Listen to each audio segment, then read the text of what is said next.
শুকনা ঝাল রোদ্রে দিয়েছি, চিড়া রোদ্রে দিয়েছি। এই যে এখানে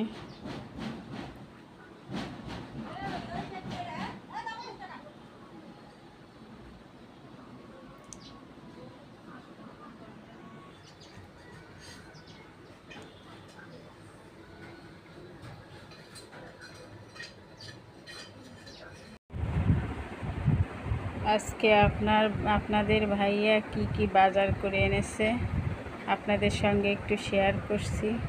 এই যে পলিথিনে আটা আছে, খোলা আটা, আর ওখানে কয়েল, সার্ফ এক্সেল, শ্যাম্পু, চা, টিস্যু, ভিমবার, ডাল, হলুদের গুঁড়া, সেমাই, এটা বাদাম, ওখানে আছে ছেলের কিছু খাবার আছে, মজা, বিস্কিট, কয়েক পদের বিস্কিট, ম্যাঙ্গো বার, চিড়া, এখানে টোস্ট আছে 2 প্যাকেট, চানাচুর আছে, বারবিকিউ। আজকে এগুলো আপনাদের ভাইয়া বাজার থেকে এনেছে, তাই আপনাদের সঙ্গে একটু শেয়ার করলাম।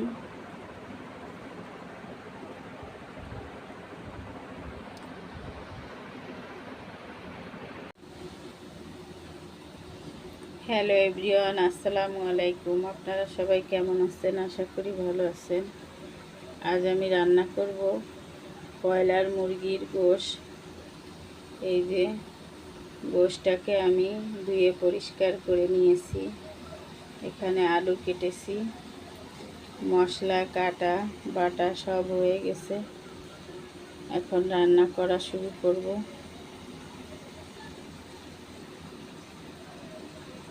দেখতে থাকুন।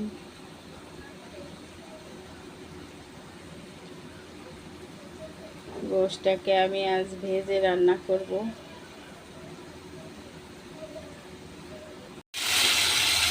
কড়াইতে তেল দিয়ে গোশ দিয়েছি, লবণ হলুদ দিয়েছি গোশ ভাজার জন্য। গোশ ভাজা হচ্ছে, গোশ ভাজা হয়ে গেছে, এখন তুলে নেব। এখানে আমি তেজপাতা, এলাচ, লবঙ্গ, দারচিনি, গোলমরিচ রেখেছি। কড়াইতে তেল দিয়ে পেঁয়াজ কুচি দিয়ে দিয়েছি।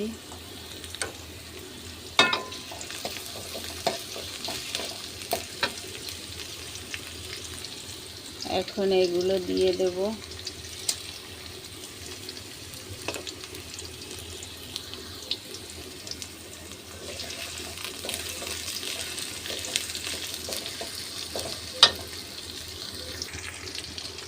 পেঁয়াজ ভাজা ভাজা হয়ে আসলে রসুন বাটা দিয়ে দিয়েছি, আদা রসুন বাটা, আদা বাটা, রসুন বাটা।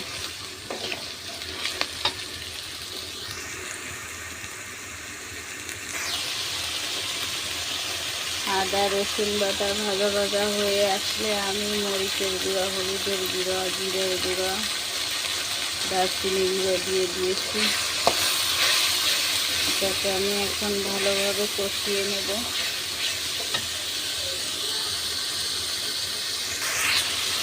মশলা কষানো হয়ে গেছে, এখন আমি গোশ দিয়ে দেব।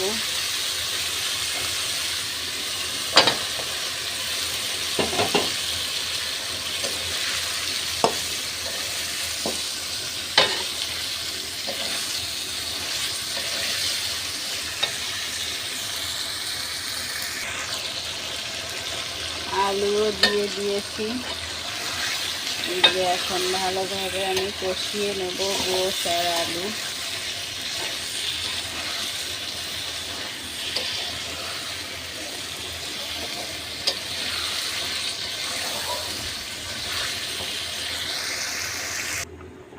গোশ কষানো হয়ে গেছে, আমি জলের পানি দিয়ে দিয়েছি।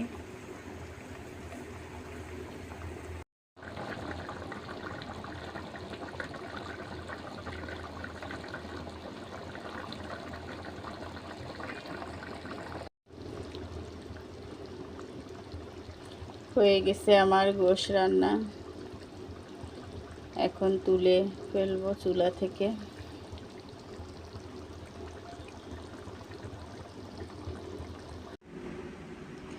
এই যে আমার গোশ রান্না শেষ, চুলা থেকে নামিয়ে এনেছি।